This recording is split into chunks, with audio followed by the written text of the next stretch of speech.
Dhurandhar the revenge की धमाकेदार कमाई ने हिंदी फिल्म इंडस्ट्री में नई जान फूंक दी है। फिल्म की चर्चा अब देश की सीमाओं से निकलकर विदेशों तक पहुंच चुकी है, जहां ये शानदार कमाई के नए रिकॉर्ड बना रही है। लेकिन ये जानना भी दिलचस्प है कि इस फिल्म को लेकर विदेशी मीडिया और क्रिटिक्स की प्रतिक्रिया क्या है। अमेरिकी अखबार द न्यूयॉर्क टाइम्स में धुरंधर द रिवेंज की समीक्षा का शीर्षक है a licence to kill a lot, जिसमें अमेरिकी फिल्म समीक्षक निकोलस रापोल ने लिखा है, मन को सुन्न कर देने वाली हिंसा हर दृश्य में छाई है, जिसमें जिंदा जलाना और पॉइंट ब्लैंक पर हत्याएं आम बात है। साथ ही परिवारों को मिटाने की धमकियां भी शामिल है। संगीत बैकग्राउंड के रूप में इसे और ज्यादा तीव्र बनाता है, जैसे आप किसी फर्स्ट पर्सन शूटर गेम की पृष्ठभूमि में हो, जिससे हिंसा और ज्यादा भयानक और वास्तविक लगती है। द न्यूयॉर्क टाइम्स में धुरंधर 2 की ये समीक्षा वर्तमान भारतीय राजनीति और माहौल की तरफ भी इशारा करते हुए कहती है कि दर्शकों को हिंसा के प्रति संवेदनहीन बनाती है ये फिल्म।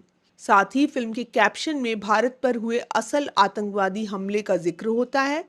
कहानी में 2016 की नोटबंदी को भी शामिल किया गया है और जोरदार संवादों में प्रधानमंत्री नरेंद्र मोदी के बयानों की झलक मिलती है। हालांकि धुरंधर द रिवेंज ने खाड़ी देशों को छोड़कर किसी भी भारतीय फिल्म के लिए सबसे बड़ी ओपनिंग डे कमाई का रिकॉर्ड बनाया है, जो लगभग 2200 सिनेमा हॉल और 3000 स्क्रीन पर दिखाई गई है।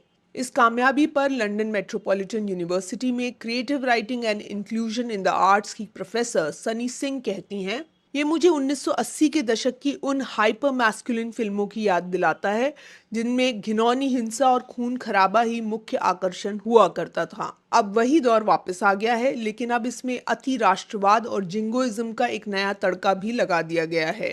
ये पूरा ढांचा गहराई तक पितृसत्तात्मक है, जो भारत और ब्रिटेन के साथ साथ पूरी दुनिया में बसे भारतीयों की मानसिकता को लुभाता है। ऑनलाइन अमेरिकी मीडिया प्रकाशन आईजीएन में फिल्म समीक्षक सिद्धांत अदलखा लिखते हैं, द रिवेंज इतनी बेझिझक इस्लामोफोबिया में डूबी है कि ये देख ही नहीं पाती कि धीरे धीरे ये अपनी ही आलोचना का प्रतीक बन जाती है।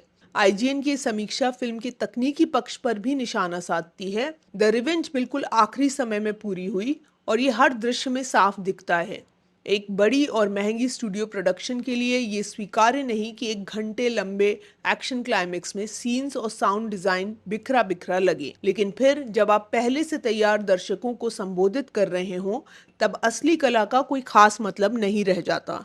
जरूरी है तो केवल नफरत की आग भड़काना और लोगों को वही सुनाना जो वो सुनना चाहते हैं। हालांकि धुरंधर 2 गल्फ देशों में रिलीज नहीं हुई है, लेकिन यूएई के प्रतिष्ठित गल्फ न्यूज में इसकी समीक्षा छपी है।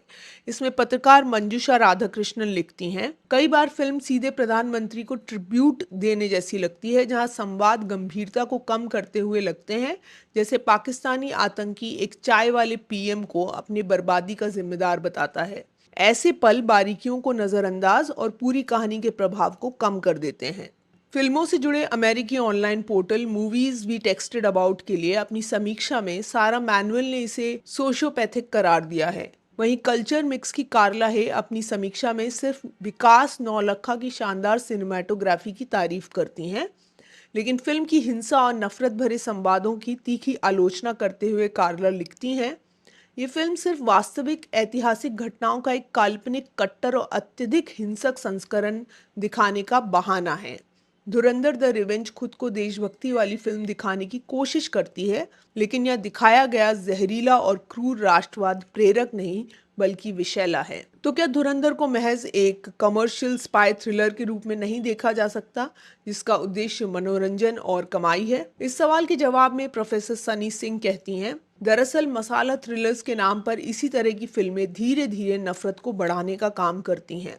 समस्या यह है कि कश्मीर फाइल्स ने सीमाएं धकेली, फिर धुरंधर आई और अब धुरंधर 2 उस प्रोपेगेंडा की सीमा को और आगे बढ़ा रही है, जो हर नई फिल्म के साथ और ज्यादा सामान्य और स्वीकार्य बनती जा रही है।